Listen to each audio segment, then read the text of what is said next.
We get to kick this off. That's great. Well, Mark Daly, Chief Business Officer at zerohash. Really happy to be here today.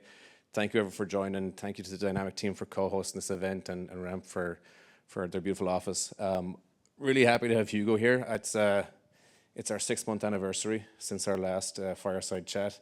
So I'm excited to jump into like what's changed since then. But maybe you can kick things off, talk more about what Felix is doing in this space. I think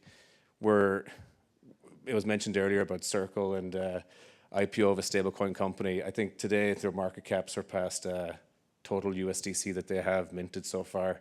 But Felix is very different in that you're actually in the true use case of remittances. So maybe you can give a bit of an intro first to Felix and what you guys are working on.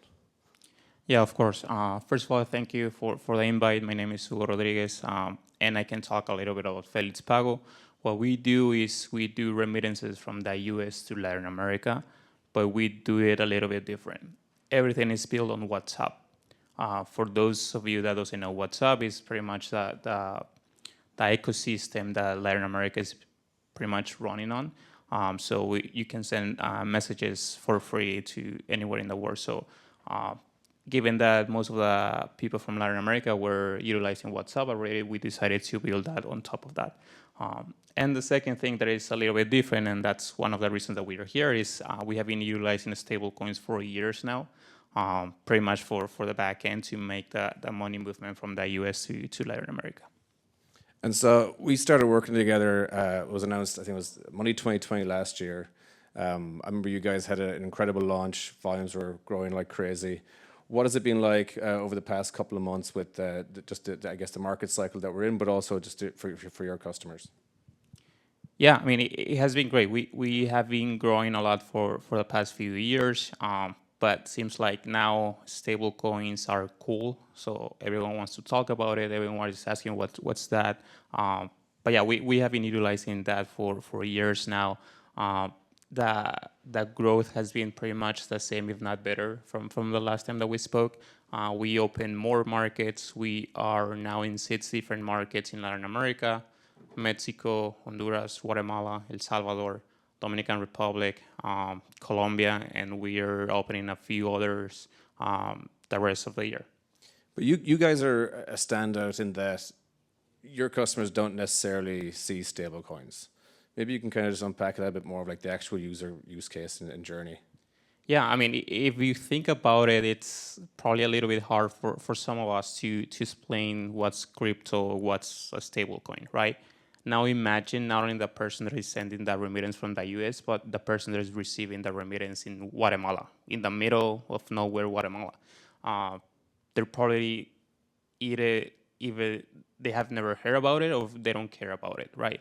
So the way that we utilize the stablecoins is, given that utilizing stablecoins are cheaper and faster, we have decided to receive or utilize the very popular stablecoin sandwich, which is getting the fiat in USD, converting that into stablecoins, in this case USDC, and then make the money movement and transfer that to fiat in local currencies.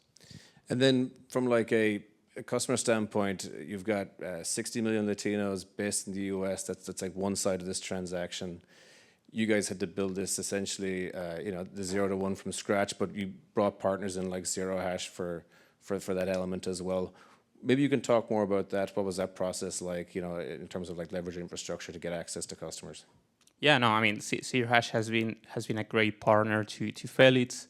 And honestly, in this industry, you need to have partners, but not only partners, but good partners, right? It can either make it or break it in terms of your company or your product. So having good partners like zerohash, in which we can leverage the infrastructure and make everything easier for us, it's definitely something that users probably don't know, but it's something that makes their life easier as well.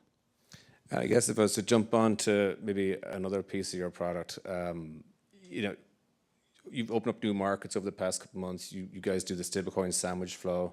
I heard someone describe stablecoin Sunday last week, which I thought was interesting. So who knows what's next, but you really abstract that from the end customer. What's some of the challenges that you've got to address then within that? So when you think about a new market and building liquidity for those types of products? Yeah, I mean, every market is very different. If you, for example, compare Mexico, Mexico is it's really good on the stablecoin side, right? However, we don't have that opportunity in other markets in Latin America, especially because if you think about it, most of the people are still utilizing cash in these countries, not even bank accounts. So finding those partners that are able to convert either the USD to fiat or other partners that can make life easier, it's also not a difficult. I will not describe it as a problem, but it's definitely one of the challenges that we go through whenever we open a new market. Not only that, but also if you think about it, there's some countries that takes hours, if not days, to be able to send money. We don't want to do that. In Mexico, it takes a few seconds to receive your money in your bank account, so we want to replicate the same experience in the rest of Latin America. Do you think for like end customers that are sending remittances, these are, it's going back to loved ones, is the key thing and then in this flow of speed versus maybe even price, or how does that work for your end customer? That's a great question. First of all, they have to trust you.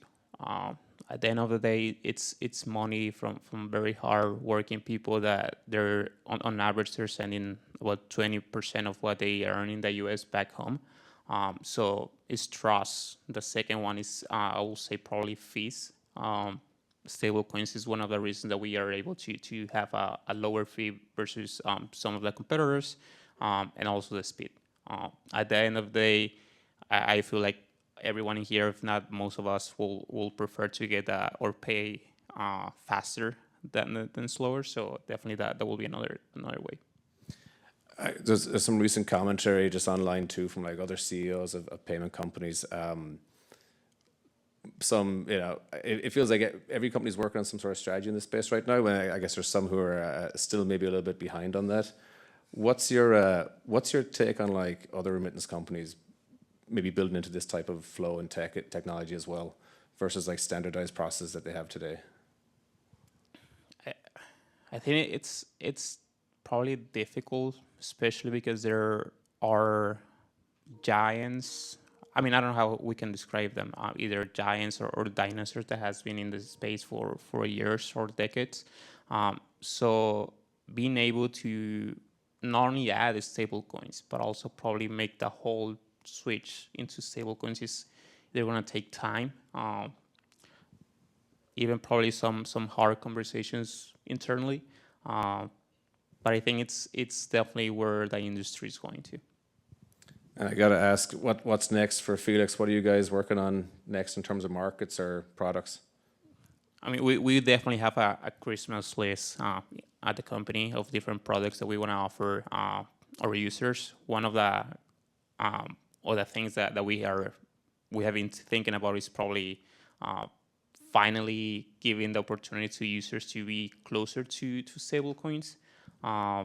You can name it either wallets or something similar to that. So, but yeah, we have a huge list of Christmas that we want to offer. But I think that's interesting though, because you start off first of all maybe abstracting that away from the customer, and then as you have like maybe better partnerships that you can bring together where it's easier for customers to interact with stables and it's not so weird, I guess. You can sort of bring that back in. Is that what you guys are seeing more and more of? That maybe stored balances in stablecoins are actually important for these end customers? It's not only important, but also something that some of these users either they don't have a bank account or they don't fully utilize a bank account. If you take a closer look into the data, it's unbelievable, but it's 2025. And in the US, there's a significant amount of remittances that are still being paid in cash. So I will say not only important, but also some of them need it. Or they don't even know that they need it, or that the offers that can bring them to have something like that. So that's very cool. I think Felix has been one platform at zerohash, and we've got broad range of use cases we support today, but really excited for what you guys have built and the scale and growth of the company, and always excited to do more. So appreciate the time, Hugo, and thanks very much. Yeah, of course. Thank you.